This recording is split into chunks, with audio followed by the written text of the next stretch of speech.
por su paciencia siempre a nuestros amigos de Sin Censura que forman parte de estas mesas, y hoy de manteles largos, porque se une un editor, analista y documentalista, un amigo al que le abrimos las puertas en Sin Censura porque valoramos sus opiniones. Gerardo Villegas Rodríguez realizó estudios de ciencia política y administración pública de la Universidad Nacional Autónoma de México. Es fundador y director general de Pleroma Ediciones, donde ha publicado libros que han merecido reconocimiento nacional e internacional. También ha editado, coordinado y colaborado en revistas bibliográficas de arte dramático universitarias y de corte comercial, y ha sido editor responsable de obras literarias, filosóficas, de ciencias políticas, economía y opinión pública. Hay que decir también que ha colaborado, fue asesor y editor del Centro de Estudios Sociales y de Opinión Pública de la Honorable Cámara de Diputados, profesor de asignatura de la Universidad Autónoma de la Ciudad de México de 2012 a 2015. Ha colaborado en las revistas Casa del Tiempo de la UAM, La Tempestad y Cuaderno Salmón de la UNAM, Opción, revista del alumnado del ITAM. Ha participado en La Jornada semanal. Fue colaborador de la sección Mundo del periódico La Jornada de 2016 a 2019 y es dictaminador académico de los colegios de humanidades en la Universidad Autónoma de la Ciudad de México y la UAM, columnista de la revista Mujeres Más, y colaboró en el medio digital en un 2x3 Tamaulipas de nuestros queridos amigos allá en Ciudad Victoria. Fue analista de temas internacionales del noticiero vespertino Enlace de Radio y actualmente colabora en Regeneración MX en el programa Los Datos Duros con el maestro Ricardo Sevilla. Esa que sea la presentación de Gerardo Villegas Rodríguez, a quien le agradezco que le entre a hablar sin censura, le agradezco su confianza y le agradezco su paciencia. Gerardo, aquí estamos y te mando un abrazo.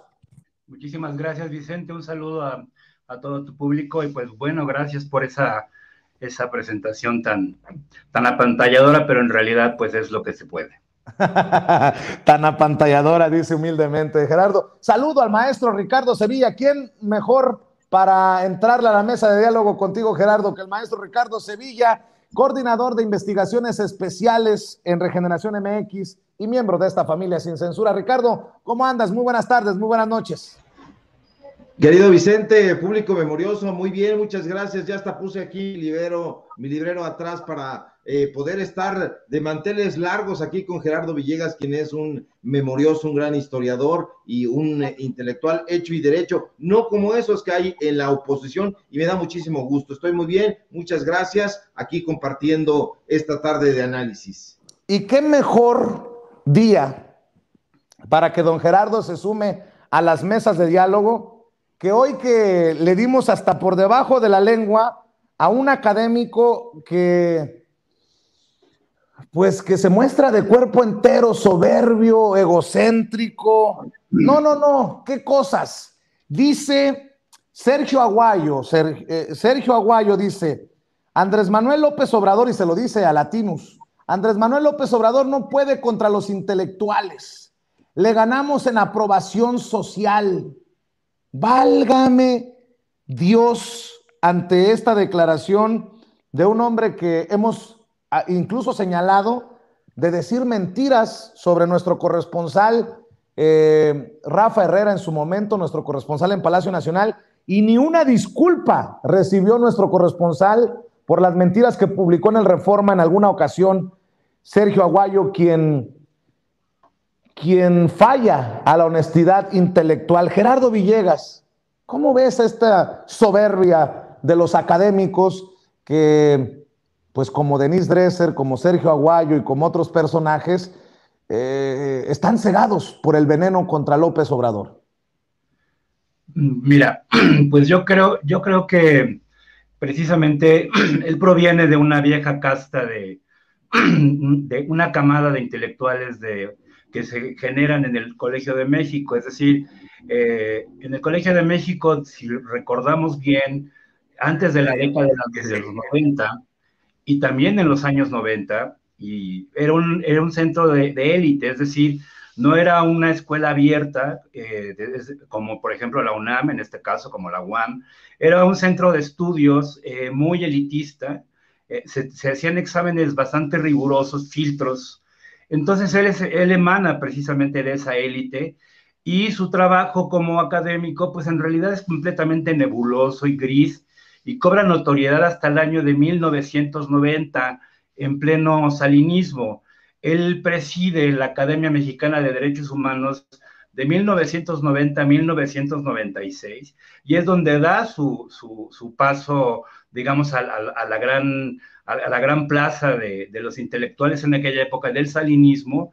Y también, bueno, entre otras cosas, es fundador de esa revista que se llama El País, este país, que es un engendro, lo ha comentado Ricardo Sevilla, también proveniente de las entrañas de Santiago Krill. Entonces es un hombre cercano al poder en ese sentido, siempre ha estado cobijado por la élite, tanto política y también la élite intelectual, que accede a los medios de comunicación. Entonces no es demasiado novedoso que diga algo así, es algo que ya finalmente es uno de los grandes, también de alguna manera, huérfanos del chayote cultural, salvo que, bueno, ahora continúa enquistado en Canal 11, en un medio público, donde, bueno, pues es un programa que también está del hombro con hombro con María Amparo Casar, que todos sabemos que está también muy, muy cercana a Claudio X González. Entonces es una casta intelectual que perdió privilegios precisamente a partir de 2018, y es una casta que también, de alguna manera, sostiene una suerte de supremacismo intelectual. Es decir, si nosotros nos damos cuenta, la plantilla, es decir, el catálogo de intelectuales que han pertenecido a los viejos regímenes, que los han legitimado, como el caso naturalmente de Krause y su relación con el panismo, que data precisamente desde principios de este siglo, ya de manera exprofeso, apoyando directamente a Santiago Krill, pues nos damos cuenta que son intelectuales que están muy dolidos en ese sentido, pero él habla por todos los intelectuales, es decir, no habla precisamente de otro tipo de personajes. Ellos se siguen sintiendo los dueños de la verdad absoluta, y bueno, pues la gente en ese sentido no se lo puede comprar, esa certeza de que la gente tiene mayor preferencia sobre ellos, incluso a nivel estadístico, se me hace algo completamente locuaz. Es decir, proviniendo de un académico de 7 suelas, proveniente del Colegio de México y toda esa tradición, pues me late que ya más bien va en un tono de desesperación en ese sentido, y yo creo que en ese aspecto el público no debe caer en esa trampa, y realmente es patético, y por otro lado es muy doloroso ver la decadencia de toda esta casta. Me refiero a Aguilar Camín, me refiero a Enrique Krause, me refiero a María Amparo Casar, me refiero al propio Sergio Aguayo, y bueno, y su segunda, y sus seguidores, en este caso, que son los Leo Zuckermans, y toda esta caterva de criaturas que finalmente siguen dando la batalla, pero a nombre de sus patrones. Es decir, no tienen ningún tipo de discurso de corte social, es decir, de corte popular, y su crítica se centra únicamente en ese tipo de payasadas, ¿no? Veamos que finalmente trascendente, no tiene una obra grande que lo respalde, de verdad no lo hay. Es un hombre creado por los medios, y bueno, pues sigue allí también en las mañanas con Carmen Aristegui. Así es, dice don Gerardo Villegas, maestro Ricardo Sevilla, huérfanos, es uno de los huérfanos del chayote cultural. Pues vaya, bofetada, ¿no? le da una super bofetada y tiene razón Villegas. ¿Por qué? Pues porque este personaje ni siquiera, bueno, tiene razón Villegas a medias. ¿Por qué? Porque no es un intelectual. Si lo fue en algún momento ya dejó de serlo. No pertenece al Colegio de México, pero ahí en el Colegio de México regentea a un grupo de jóvenes, ese grupo de jóvenes que también regentea en el CIDE. Qué fuerte palabra usas, maestro, regentear. Lo regentea y lo digo con pruebas. ¿Por qué? Porque ahí los pone a escribir por él. Hay que revisar la columna que firma Sergio Aguayo en el periódico Reforma y que está redactada con la colaboración de sus alumnos, a esos alumnos a los que regentea, a los que esclaviza. Y digo, es un entrefilete semanal, no lo puede escribir, es un becario, forma parte del sistema de investigadores, tiene beca del CONACYT, le pagan en el Colegio de México, le pagan en el CIDE, le pagan en el Canal 11, como dice Gerardo Villegas. Bueno, tiene 22 años ese programa. ¿Qué es lo que está ocurriendo ahí? 22 años al aire y no es precisamente un programa que el pueblo vea, que el pueblo entienda, que al pueblo le interese, y no lo entiende porque simple y sencillamente utilizan una verborrea a modo. Ahí está Amparo Casar, ahí está, bueno, ahí estuvo Carlos Elizondo Mayer Serra, que fue amigo de Sergio Aguayo y que ya no lo es, porque él fue precisamente Carlos Elizondo Mayer Serra quien se encargó en su momento de decir que no contaba con las cartas credenciales para poder obtener una beca del CONACYT.